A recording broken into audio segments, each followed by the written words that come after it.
All right, guys, welcome back. So another season in review video today here on the Rodman Rundown. We're talking about Cory Eliason, who was the driver of the Ridge and Sun Racing number 8 car in 2024. We know that he is no longer with the team. He's racing this weekend for TKS Motorsports at the World Finals at Charlotte. But I feel like Cory Eliason had a decent season this year. A lot of people are discrediting him, saying that he's not very good anymore. He's washed up, this and that. I really think if you look at the numbers, it really wasn't all that bad for Cory Eliason, and he got better and better as the season went on, which we'll see on the second board. He really did get better as the year progressed, made a crew chief change, all that kind of stuff, and he did get better, especially when it came to the West Coast. That's when he really sprang into action and was improving a lot of his numbers and be up front more and more often. 47 starts this year for Cory Eliason with High Limit Racing. He was not able to record a win. He had 6 top 5s for 11% of the time he was in the top 5 and 21 top 10s, which equated out to 41% of the time he finished inside the top 10. He did not have any laps led on the season in that car. The championship point standings this year, he did finish up in the 10th position, so not a bad deal as far as 16 guys, top 10. It was a new team for him in 2024. He only had like 3 races, I think, in 2023 before they went full-time in 24. So you got to try and keep that in the back of your mind as well, that this was a brand new team. They made a crew chief swap, in the first couple races of the season, and so he had to adapt to that as well. The midweek standings for him, he would finish up 11th in the overall midweek money series points. Money earned for him, $104,779 for race earnings. And then for 10th in points, he got $40,000 for that. So $144,000 total with High Limit this year. Remember, those numbers are just for High Limit. He was 55 points ahead of Tanner Thorson in 11th in points, and he was 43 points behind Spencer Baston for 9th in point standings. So next up on the season reviews will be Spencer Baston. He had 4 provisionals that he used up out of the allotted 6 to him, and then he had 4 DNFs. So really, looking at a lot of the guys we've already talked about for season in reviews, 4 DNFs really isn't that bad for Cory Eliason. And speaking of 4, we got 4 provisionals, 4 DNFs. His best finish of the year was a 4th place run at the Kokomo Speedway in Indiana. That was during race number 15. And, that's not obviously very good to have a best finish of 4th after 47 starts, not able to get a single podium all year. But he ran 4th, and he ran 4th once, and he ran 5th, I feel like 3, maybe, he had 6 top 5s. So he ran 4th once, and then he ran 5th 5 times throughout the year. So he was right there, and most of those top 5s coming in the West Coast swing for him. His SprintCarRatings.com ranking has him as 28th best driver in 2024. And as we mentioned, he could move up after the World Finals, depending on how he runs over there with TKS car. But as of right now, he is 28th overall on their ranking system.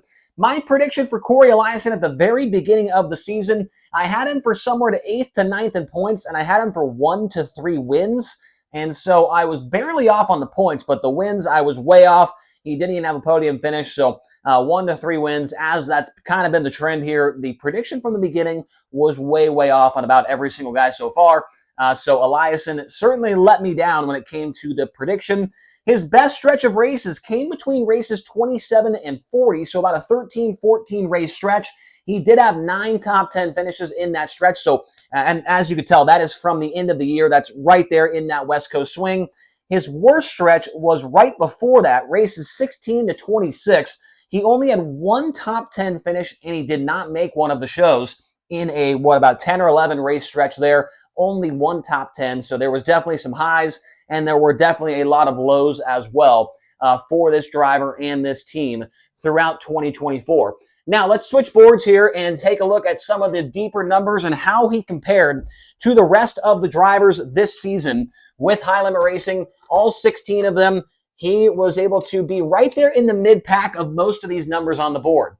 His average finish was 12.2. That was the 9th best in the series. He had a 14.1 average start, so he was not very good at getting through the heat races. He was tied with one other driver for 9th on the overall list there for that stat. And then for qualifying, he had a pretty good average qualifying effort of 9.1, which was also tied with one other driver in the 9th position. 9th, And then he was also 9th as well in dash appearances. He had 9 of those out of 39. So 9 is a number that's popping up a lot here. He did not have any dash wins. He was tied for 12th with 5 other drivers for 0 dash wins. He had 2 hard chargers, a 6-way tie for 6th place with the series. He had 4 quick times. The end of the year, he really got going in qualifying. I remember at Placerville, at Hanford, there might have been one more where he was actually quick time a couple of races in a small stretch. He was quick time quite a few times. That 4 quick times was tied for 5th best with 4 drivers overall with the series. B main event appearances, he had 15 of those. He was tied with somebody else, tied for 10th overall this year. His average redraw wheel, he had a 5-way tie for 5th place in that one. His average redraw wheel was a 15 on the spin wheel, so not the worst, but not the best. Heat race wins, he had 6 of those. 3-way tie for 9th place with the series. And then, amazingly, his top 5 efficiency is not available. He only had 1 or 2 top 5 starts in a main event, but he was not able to stay in the top 5. So there's no data to look at there. It was 0% in the top 5 efficiency for Cory Eliason. And the top 10s, it was actually pretty good. 19 top 10 starts, 15 top 10 finishes. That is 78%. That is 7th best with the series in 2024. And then things are getting a little bit better down here. The plus-minus department, he was plus 89 this year. That is 4th best with the series. And then he is 1st place in races with a positive plus-minus, meaning he finished ahead of where he started at 35 times this year, which is the most out of all 16 drivers that ran high limit racing last year. So he does have that to think about and say, hey, I did something right. I was pretty fast in that department right there. So 35 races with a positive plus minus. And this is what I was talking about earlier. He was in the running for that Musco Lighting Most Improved Driver Award from the first half of the season to the second half of the season. The first 24 races, he had a 13.6 average finish. The second 25 races, he had a 10.5. So he improved by 3 positions as the season went on. And, that's a pretty good stat right there. You could tell that when Jim Shuttlesworth came in, he definitely was able to change the dynamic between the team and everything, and Cory got a little bit better and a little bit better, and so you love to see that. His average pill draw was a 29 when he got to the pill draw table. That was tied with one other driver for 5th best with the series, so he was decent when it came to the pill draw table. He was decent when it came to the redraw wheel as well. So Cory Eliason, I guess you could call him a little bit lucky when it comes to some of the random things that happen throughout a race night with Kubota High Limit Racing. Now, we'll look at the community tab here and see what the report card is that the people on the Rodman Rundown, as far as subscribers, channel members, what is the grade that everybody gave him this year? There were 409 votes total on the community tab. 1% of people gave him an A. I cannot agree with that. 15% gave him a B. 65% of the vote went to C. And an astounding 20% went to D to F for Cory Eliason. And this one's tough. I mean, you look at the results he's had in the past, right? I mean, he was a perennial championship favorite when it came to the All-Star Circuit of Champions.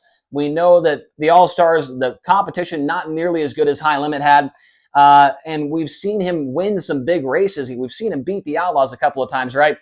But, man, D to F, 20%. I cannot give him a D or an F. I think a C at 65%, considering all factors. The crew chief going away, the new team overall. I mean, all that stuff combined, I feel like you have to kind of add all those factors in and give him a 65% for the C. I think that is where, obviously, the majority was at, but that's where I would cast my vote as well if I was doing it. Here's a couple of comments from a few people that actually commented on that community tab post. Fourth Turn Slider says, struggled a lot during the season. Best tracks were the homecoming with the California tracks. Could not agree more. We saw that in the best stretch of races earlier on the board. He was very good when he got back home. And then from Tyler Swank 939, I'm not really sure who that is. He said, midway through the year, the ink wasn't even dry on the hard cards and I was out the door. I don't know who that guy is, but he's acting like I know him or something. I don't know. Out the door. I don't know. There wasn't many comments on the community tab, so I just took one. And the future plans for Cory Eliason, we have no clue. We don't know what is going on with him next year. He is in that 2KS car this week in the World Finals. If that goes well, I could certainly see him, maybe being in that car in the Midwest next year. I think he'll run a little bit out on the West Coast as well with Rod Tyner, maybe bring out his old 00 car. But I have heard that the CJB5 may be open once again. I believe the deal fell through with the other driver. And so maybe they call up Cory Eliason. I feel like him and Zeb Wise, those are the two biggest free agents right now. And so maybe Eliason lands at the CJB car.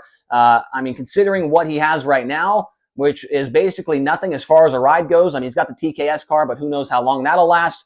The CJB car could be somebody he is calling, or maybe they're calling him. I don't know. We'll have to wait and see. But the future plans right now for Cory Eliason, we are not sure what is going on with him. So, yeah, hopefully you guys enjoyed this season in review. Make sure to enjoy the Outlaws tonight at World Finals. I will be watching that as well and seeing if David Gravel will wrap up that championship here tonight. So, thank you guys so much for watching. Make sure to hit the subscribe button, hit the like button, and comment down below what did you think about the season for Cory Eliason, and we'll talk to you again here soon.